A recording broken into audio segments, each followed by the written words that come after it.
Oh boy. Okay. Okay. Salmonella pre-industrial surgeries. Oh boy.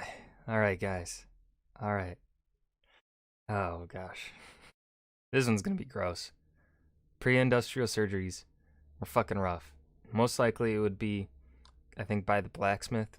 It would be by someone strong that could, rip out a tooth or reset your arm, right, if it broke. And typically those people were the blacksmiths. And they also kind of had the tools to do it, right? And also they had access to a super hot fire so that they could heat up some metal and then, solderize your wound if you had a wound or something, right? So you can close it up. I don't know too much really about pre-industrial surgeries. I don't even know much about post-industrial surgeries. All I know is the dental work has certainly gotten better, and I am thankful for it because I hate going to the dentist and them digging in my mouth. I hate it. I fucking hate it. It's awful. And I know I would fucking hate it even more in pre-industrial times because there were no drugs to make things numb, except for alcohol. Anyways, let's go ahead and start watching the video and get fucking weirded out by Salmonella. Because he's probably gonna get in depth. Had a bad day? Well, could be worse. You could be living in a world without modern anesthetic. Yes. Today, we'll be talking about some surgical procedures carried out long before the development of medicine as we know it today. Now, once you go back a certain distance, the line between operation and mutilation is pretty thin. So, Yeah. for our purposes, surgery refers to any bodily manipulation carried out with the intent of fixing some injury or illness. And away we go. What the fuck? The very first surgery that we have historical evidence for dates as far back as 6500 BC. It's called trepanning, which is a nice word for carving someone's frickin' skull open using nothing but a rock. Maybe a rock on a stick if you were lucky. In all seriousness though, you can see that a good deal of care went into the procedure, which lets us know that this isn't just the result of random injury. Many skulls even showed signs of healing around the holes, meaning plenty of the people who underwent this whole thing just got up and went about their day afterwards. Alright, hold on, you say. This all sounds guano insane.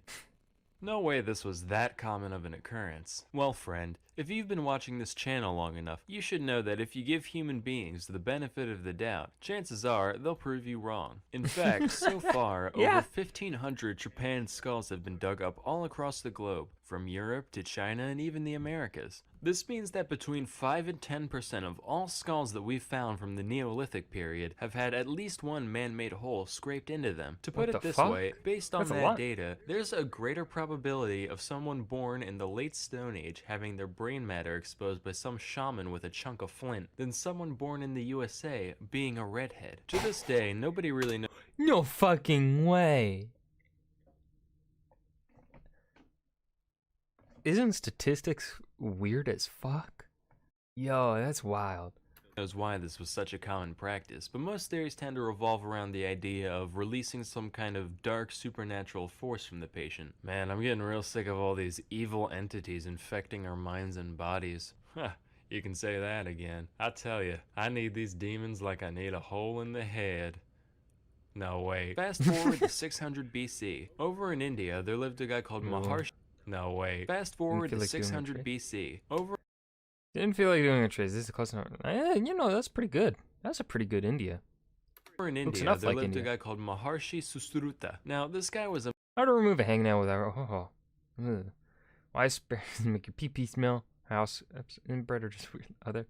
Proper dump frequency. Medical mastermind. He wrote a treatise known as Susruta Samhita, which described countless different conditions, treatments, and yes, even surgeries. One of which is the first recorded instance of rhinoplasty. That means nose job. A hornbill's a type of bird. I'm here too. Anyway, here's how it's done according to Susruta. First, you get them plastered, obviously. Second, you use a leaf to measure out the part of the nose you want fixed. Then, you use the leaf to cut off a flap of skin from the cheek or forehead of the patient. This part's important though. You gotta remember to leave a little piece of it still attached. Otherwise, you just got a chunk of dirty dead face meat on your hands. Now, wherever you're looking to stick the new flesh on, you rub that part raw with a knife. Also, you're gonna want to stick 2 plant stalks in their nostrils so their nose keeps its proper shape. Slap the skin on, suture it, dust it with licorice powder for some reason, and cover it with cotton. Sesame oil should be regularly applied until the skin is fully healed. If you're like me, I already do that by default, so it shouldn't be an issue. Finally, at long last, your sniffer is reborn. Don't worry, you still look like a freak,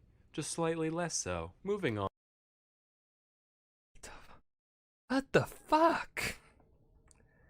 And why would people want to do that? Why would people? That hurts. That would hurt. Even if you're drunk, that would hurt. Why? No, don't do that. No.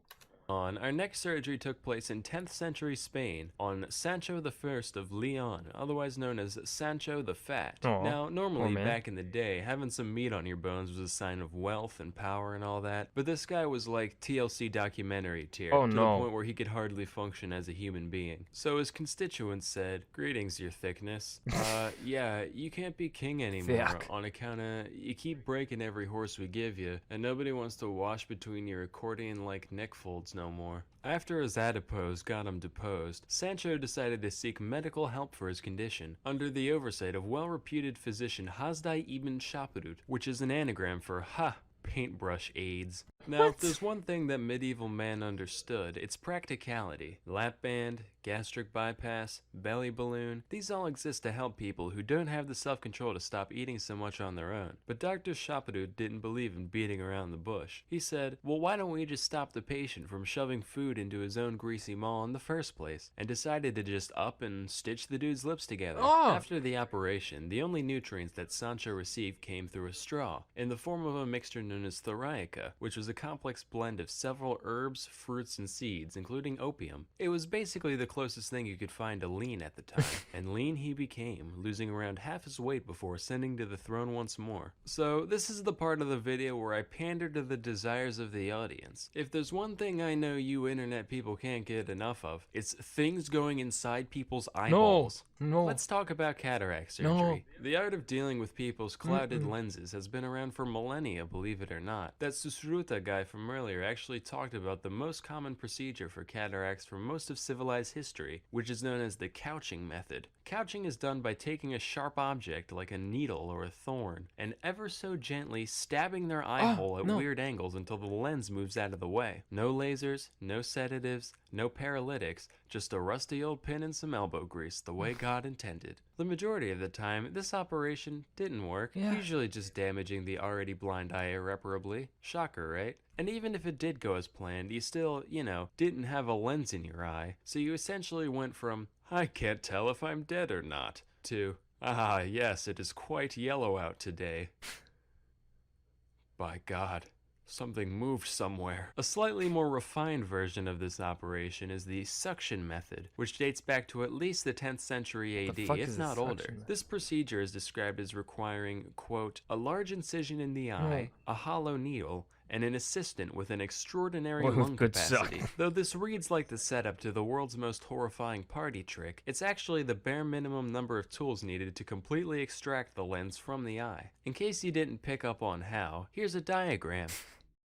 This method generally saw a greater success rate and fewer complications than its non-extracting counterpart. So hopefully you can sleep well tonight knowing that the number of human beings who have sucked a piece of somebody's living eyeball through a straw is above zero. Anywho, let's all just be thankful that we live in an era where procedures like these are a thing of the past. Now remember kids, even though the surgeries I described here do sound pretty easy to pull off, please don't try them at home. But if you do, please put it on LiveLeak afterwards. But you know what you can do at home? Learn stuff about things with brilliant Oh man.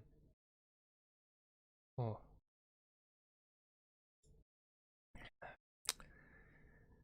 I was gonna eat lunch after I recorded today's episode.